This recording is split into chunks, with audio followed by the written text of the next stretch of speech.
welcome to my first baking tutorial. My name is Christina. I've been baking for a couple of years now, mostly for family friends, friends of friends, hoping to expand it a little bit. Today I'm going to be showing you how to make chocolate roses like these.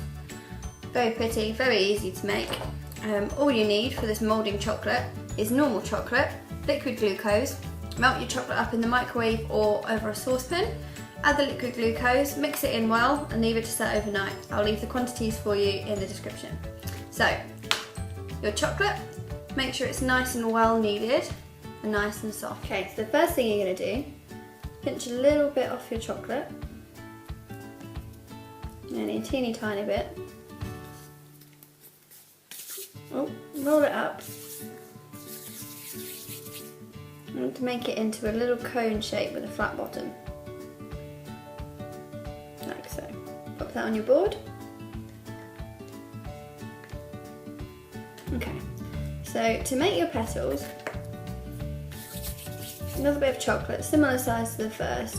And what you want to do is just squash around the edges. You want to leave the bottom bit quite flat, maybe a little bit fatter, and squash out the edges so they're really nice and thin.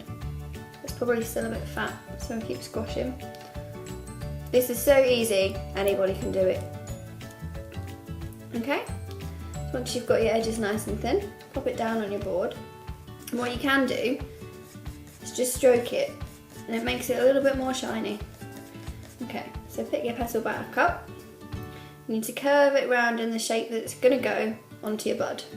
And then, because roses aren't sharp like this, you need to just curl the edges over.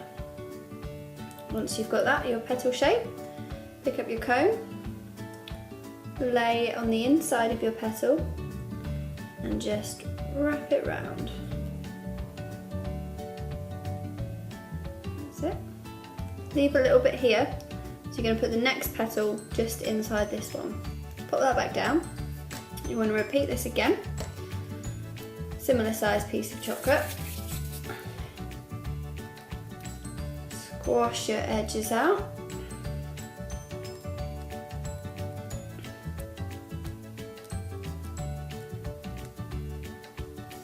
Doesn't matter if, like this one, it's all uneven. The petals on a rose aren't perfect. And the more ragged it looks, the more realistic it looks. Okay, get them nice and thin, pop it down, stroke out the edges, pick it up, curve it round, ready to be wrapped around your bud, roll over the edges. Tuck it just inside your old one. This moulding chocolate will stick to itself, and then wrap it round. So, when you're doing these roses, you're probably going to make a few for the top of the cake.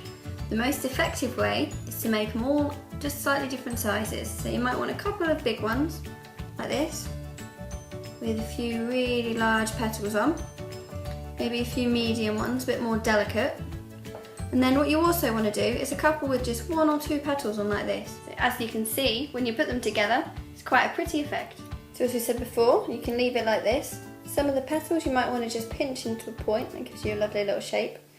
Or you can add more petals. I prepared some, just an extra, just to show you what the finished flower will look like. So each time, leave a little bit of gap, tuck the next petal into it, and wrap it around. Leave a little bit of a gap. Prepare your next petal, curve it round, curl over the edge, tuck it into the gap, rotate it round. And you can shape your leaves or your petals as you go, according to how you think it looks prettiest. Leave yourself a gap, prepare your next petal, curve it round, roll over the edge, put it into the gap and wrap it around. Once you're finished and you've adjusted all your petals and you've got it looking exactly how you want, just give the bottom a little bit of a squeeze, make all the chocolate mold together. So there you have your chocolate rose.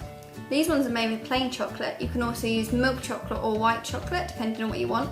Mine are going on a 3-tier birthday cake, which is a giant chocolate cake, and I'll be using plain chocolate and white chocolate roses because I think that contrast will be quite pretty. Don't be disheartened if the first few you do are absolutely rubbish. Squash them up, because this will work time and time again, and make another one. When you've finished them, best place to store them is in the fridge because they set slightly harder, although when you put them on top of a cake they'll be fine at room temperature.